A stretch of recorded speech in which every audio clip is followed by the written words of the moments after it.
वो वीडियो पूरा नहीं हो पाया था, इसलिए दोबारा मैं इस वीडियो को कंप्लीट कर रहा हूँ। Total surface area of कुबाई।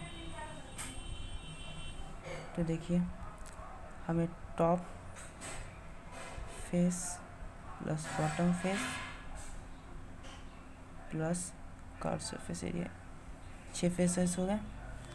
Basically आप निकाल सकते हैं टॉप फेस का भी LB होगा और बॉटम फेस का भी LB होगा। और कर्व सरफेस एरिया आप यहाँ से निकालें ये